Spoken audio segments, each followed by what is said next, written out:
Okay, I wanted to try and find a horror case or a horror tribunal. And while this isn't a horror one, it's probably the first one I've seen recently for disability discrimination for menopause. So I thought I would talk to you about this one that's just come in. So this was a staff member having menopausal symptoms, and she was having forgetfulness, confusion, anxiety. Um, the company knew about this. So this wasn't something that she kept. The company knew about this and they started performance management. So she wasn't performing in her role. They actually moved her to a different role, meaning she was earning less money.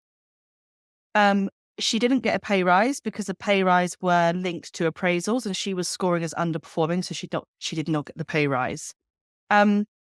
They sent her to occupational health, and occupational health said that she would benefit from retraining in her current role, but they made the decision that this would be too expensive, so they didn't do that. She has resigned, and she has now brought a claim for disability discrimination, and she has won it, and she has won £65,000. So yes, a massive, massive amount. And it's what we talk about all the time is the company failed to make reasonable adjustments. So, obviously the occupational health system to be training, they ignored that. I don't think that would have been too expensive it didn't need to be. They could have done in-house training. Just demoting her, there was no evidence they put anything in place to help her. So that is probably going to be quite a landmark case now and a warning for everyone that any kind of health condition, if you know about it, to have that discussion about reasonable adjustments. And they're called reasonable for a reason. If you can't accommodate them, that's fine, but you need to be able to justify why. So them just saying retraining was too expensive, it didn't cut it in front of a judge. So yes, £65,000 compensation for that one.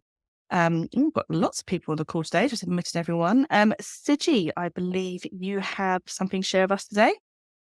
Yeah. Hi, everyone. I wanted to go through, I've been dealing with a kind of a strange case, and I just wanted to talk you through where I think the issues are, right? So to give you a bit of background, like it happens sometimes, we've got two employees who don't like each other. These two people are like water and oil, they just don't get on. And it doesn't help that they work in a very small um, clubhouse type of thing. So they can't get away from each other. They work opposite shifts, so they don't actually work at the same time, but they need to deal with each other. So first things first, they don't like. And then we've got the general manager of the club, who, in my opinion, and I think this is the stemming of the problems here, never actually tried to adjust them working together to improve their relationship. What he did was give them ways to further separate their relationship. So rather than having them work together, going through mediation, finding the issues, etc., he made a book that they could communicate to each other in. So rather than ever having to speak to each other, they could just write notes in the book and the other one could respond to notes in the book. So it now goes on for a year. They haven't spoken in person for a year. They've never had to, because they've got this book and they've got other sheets they need to fill in. Now, and this is when I found out about this, I said, oh, found that one of them is now writing rude comments about the other one in the book. And because these two are the only two people who see it, it's not like a long list of people who could have written these notes. It's one person wrote about the other one, saying, I'll use the nicer version of the word they're using. You aren't performing in the role. You aren't the cleverest person.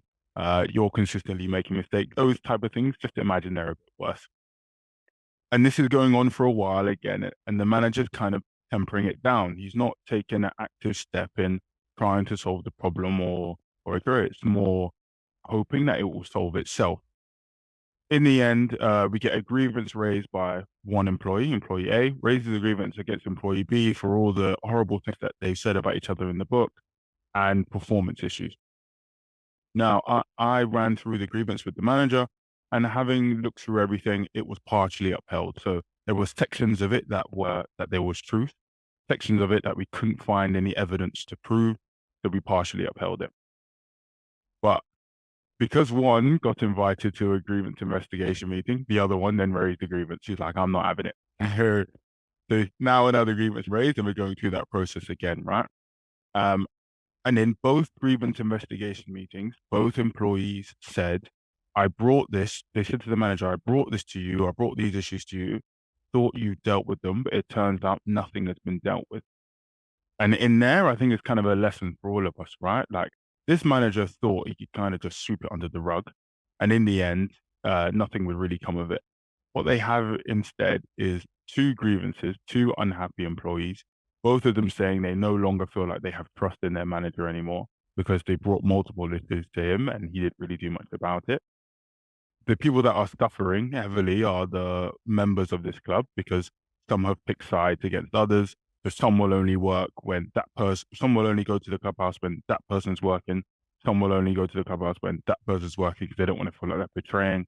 And this is all someone didn't deal with the issue head on at the time. So in case you've got anything like this going on at your club, if you don't know where to go, then reach out to us. That's what we're here for.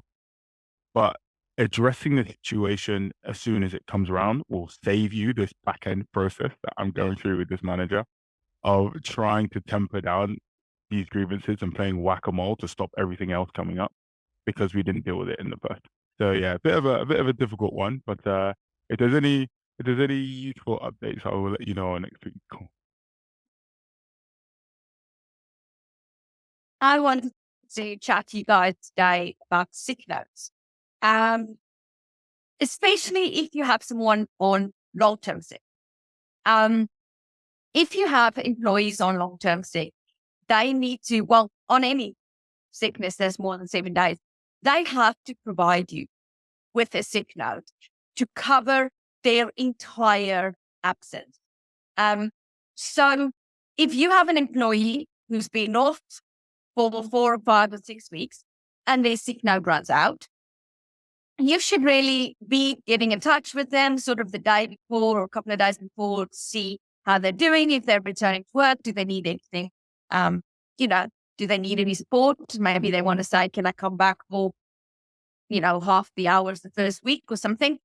Anyway, basically you're trying to establish whether they're going to come back or whether they're going to give you another sick note without asking like that.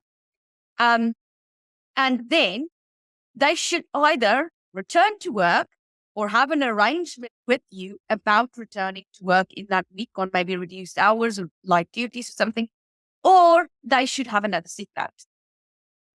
We're starting to see, we've seen this before, but I've seen quite a lot of it right now, where people have big gaps in their sick notes. So they might have a sick note and then they don't turn up for a week. Nobody knows where they are. You get hold of them, you chase them, and then they get you another sick note. There is a week or 10 days gap between those sick notes. That's the one thing we're seeing. The other thing we're seeing is that employees just stop giving you sick notes. So if they've been off for 3 or 4 months, they just suddenly stop giving you sick notes.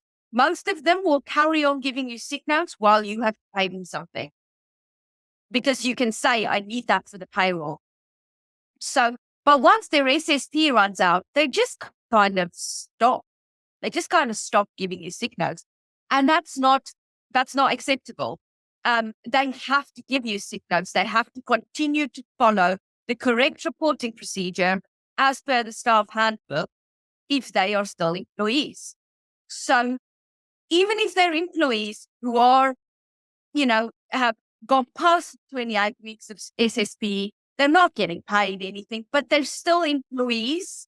Even if there's no view of them soon returning, you should be talking to us about that anyway, so we can start to help you take some steps. But they should still be giving you sick notes. So what do you do if you don't get a sick note? The first thing to do is to chase them for the sick note, to say, I haven't got your sick note. I need your up-to-date sick note. Please send me your sick note. If you don't get it, then you take a slightly tougher approach.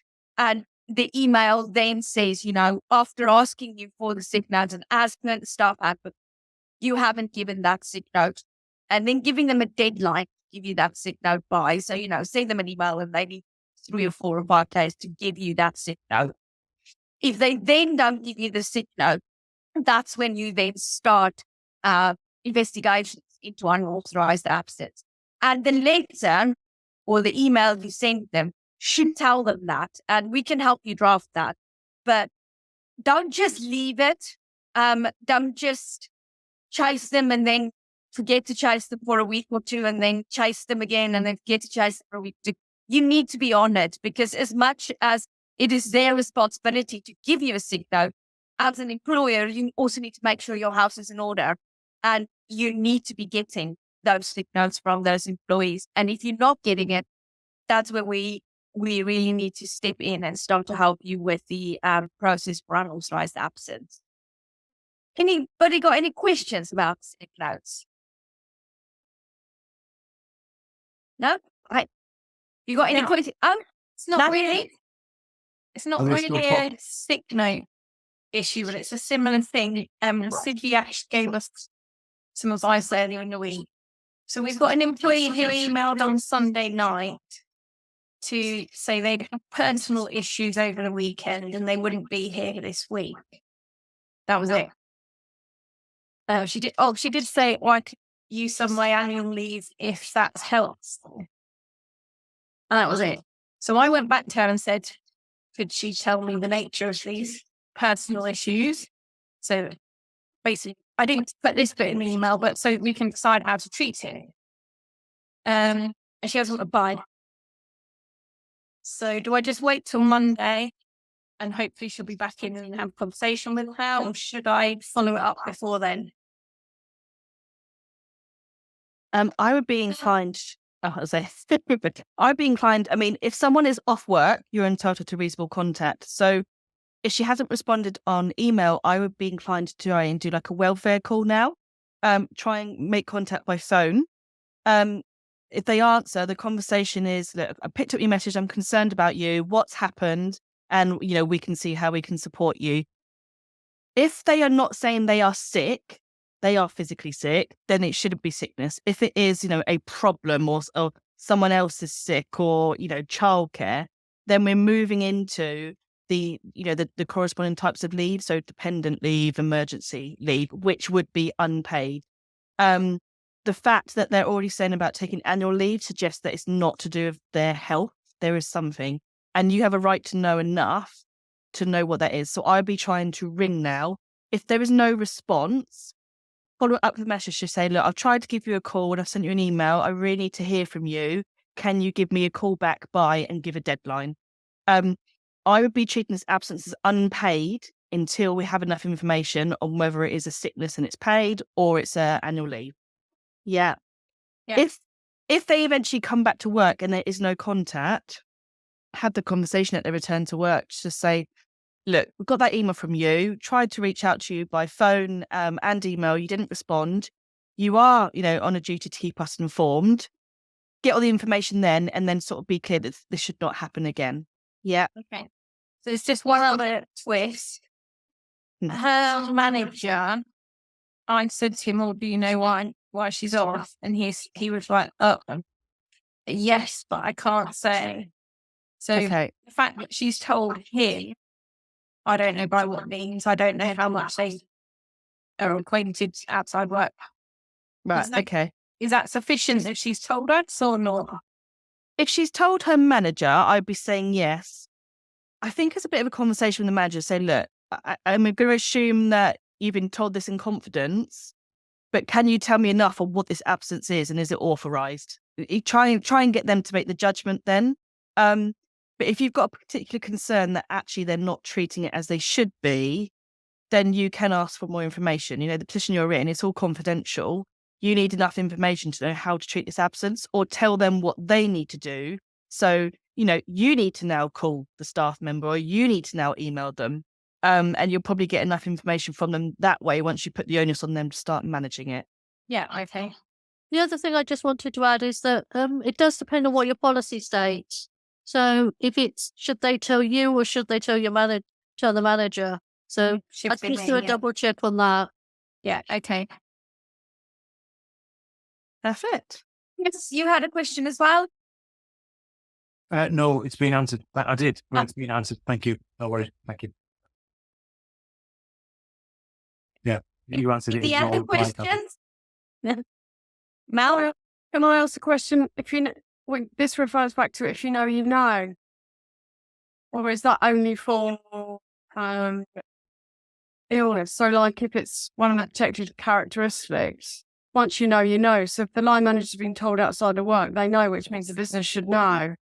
So that's that line of you can't know but not know because you have to share it. yeah.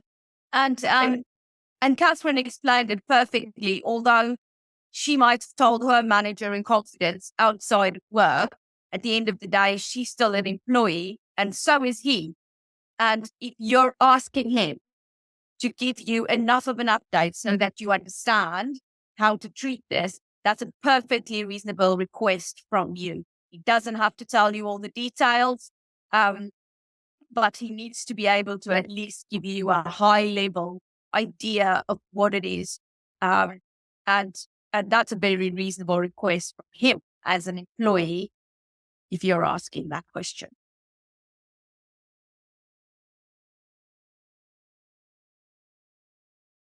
Any other questions? No, maybe not related to sick notes. Me? It's Over it. can you hear us? It's a question about maternity. I've got a member of staff who wanted to go as far as possible before the baby was born. A bit tricky because we're starting a term. So I went along with it. She's a good member of staff. And then she was going to come in, do a bit of consulting, supporting her replacement. But then she wasn't well. And now there might be a cesarean. Does the maternity have to start once the baby is born? Is the question. I can't let it go on as long as she would like. What's the situation? Yeah, so once baby is born, any leave will swap to maternity leave. So let's say, for example, she's on annual leave and she wants to take annual leave until baby is born, but she's said, this is my due date. If she gives birth early, the annual leave stops and maternity leave will then commence. Yeah, so once baby is born, she cannot be on any other type of leave apart from maternity leave. That's to be maternity starts once the babies are out. Thank you. Okay. Melanie?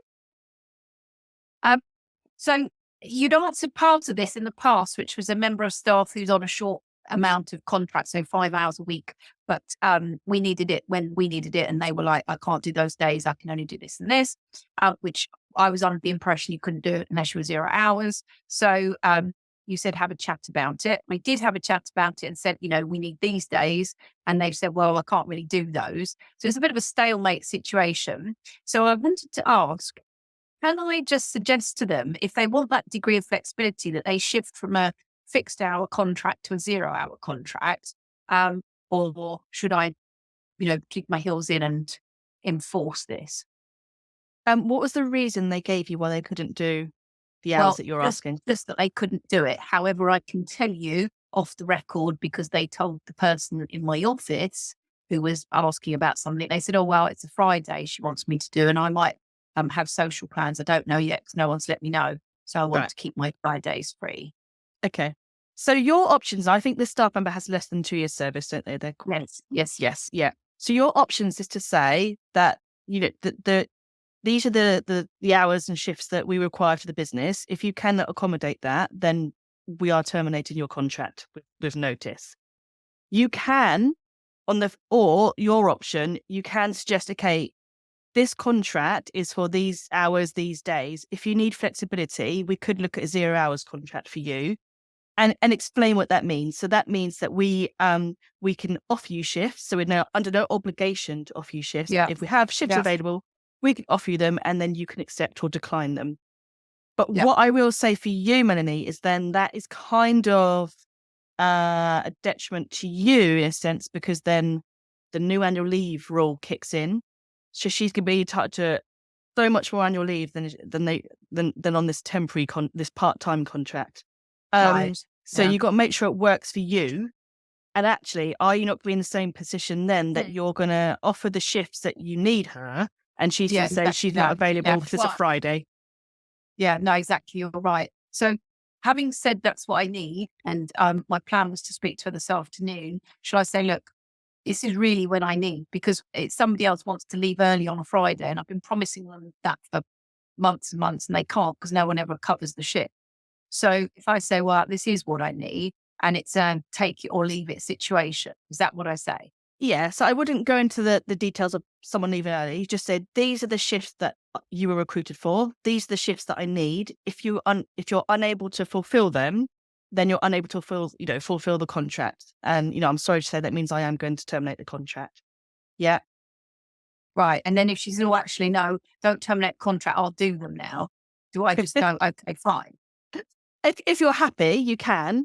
But then if in a couple of weeks the same thing's happening again, you'll be in the same situation. The conversation will then be okay, we had this discussion. I told you what I needed.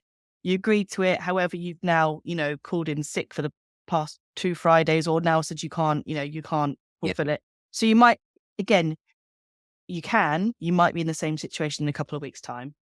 Sure. Yeah. On the Or you might get obviously, someone it who does goes say out. about varied hours. So it might be a Friday for the next couple of months, and then I might need a different day.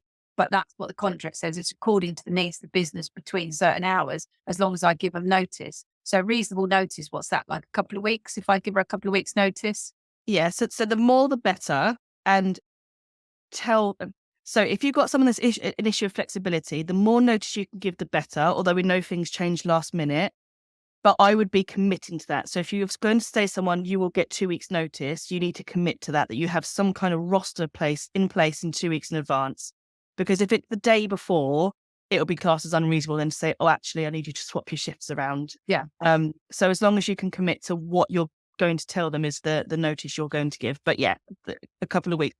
Obviously, it doesn't sound, the reason they're given, it sounds like social rather than childcare commitments. Oh, absolutely. Like Yeah. that. No childcare, there's nothing. It's basically just social calendar. Yeah. Okay. So, so your options then. So I wouldn't look at 0 hours. I don't think it's going to fix the problem. Right. Yep. And you're going to end up paying for all this annual leave. Okay. No, that's good. Thank you. Perfect. Any more questions? Chris? Yeah, I have a question about when do employees actually leave? So we had someone who resigned, and we didn't require them to work their notice. And now, from my point of view, they were paid and therefore technically employed until their last day of pay. But now we've got a reference request where they've stated that they are leaving earlier than that, and I presume trying to start another job earlier than that. Okay. So you have 2 options when an employee resigns. Well, you have 3, but we won't look into the third one because it's not relevant. But you can either accept their resignation and expect them to work their notice, and they work their notice, you pay them as normal until their last day, and that's it. Or you accept their resignation and you say, I don't require you to work your notice, and you pay them in full and you do a P45, and that's it. They're gone. They're no longer an employee. They leave, they can start another job. On the day that they resigned, you mean? Yes. Well, on the day you accept their resignation. So if they resigned yesterday and you write today and you accept their resignation, then from today is their end date. So if you do that, and it sounds like that's what you've done, and said, I don't need you to work your notice, here's the money, then you are, they're gone. They can't start work somewhere else. You haven't, even though you've paid them their full notice, you've not kept them employed for that period of notice. They are no longer employed by you. I should probably talk about the third option because it might link in terms of just for knowledge for the group. The other option is gone. So you would say, I don't need you to attend work, and I'll put you on garden leave for your notice period. But then you would also pay them at the end of that notice period, or as normal in intervals throughout. Which is what you wouldn't pay them then and there to go. Yeah, no, we're paying them at the end of their notice period. So their notice period with holiday, because they had outstanding holiday, which is another little thing to chuck in, took them up to the 22nd of September. And I told them, and they resigned in August, I told them that they would not be paid until they were employed until the 22nd of September. We didn't require them to come into the office, but they were employed on the 22nd and they would be paid at the end of September and get their P45 at the end of September. Okay. Then they are still employed by you. I mean, However, it's not a big deal either way. I'm just interested in, Yeah. you know. no, they are still employed by you then. But however, at this point, if they are asking for a reference, you might go back to the employee and say, I've had a reference request for you. I've completed it, but please note that you are employed here until the 22nd of September and you can't start work in a new job before then. Thanks. Perfect. It's great that we've got such good contracts. Isn't it just? Penny. Hi. Hi. This is the first time I've joined one of these calls. They've been very interesting. Thank you. And the reason I've joined is because I'm in a bit of a sticky situation now. I've just had a finance meeting with my business partner, and with the business is struggling, and I have to let go of 2 part-time casual staff. Okay. So I need your advice on what are my first steps. Okay. So this is usually a bit of a strategic meeting that we would need to have. So it is probably best if you send me an email afterwards and we'll arrange a time for a call and we'll talk through it. But basically, the first few things we're going to look at is we're going to look at how long they were employed. Do they have any protected characteristics? What is their notice period? What the type of contracts are they on? We'll probably want to see the contracts.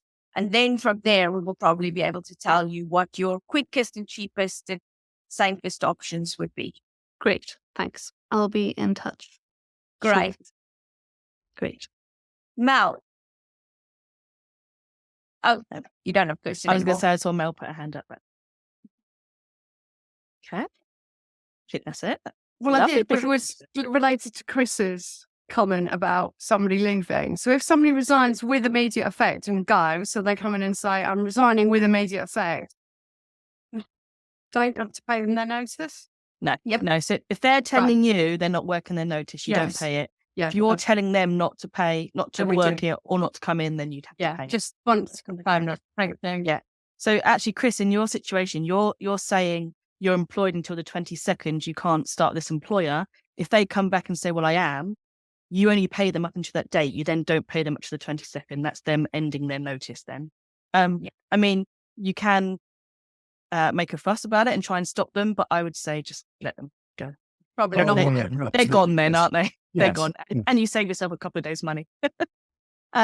Okay, lovely. Thank you, everyone. A really busy call today, which is great. We will be here next week with some more horror stories. I was going to say hopefully not, but I think we actually love them. Let's be honest. Do you want a little horror story that's not... Go for it. Do you? Yes. So my daughter phoned me this morning to say, am I in trouble with this? So one of her team members was out at a get to know she works in public affairs, get to know some of the parliamentary people event, a networking event last night in the pub. One of the senior people in her company had a bit of a go with one of the more junior members of staff that works for my daughter. So said member of staff came to Sophie this morning and said, this guy did this, this and this. What do I need to do?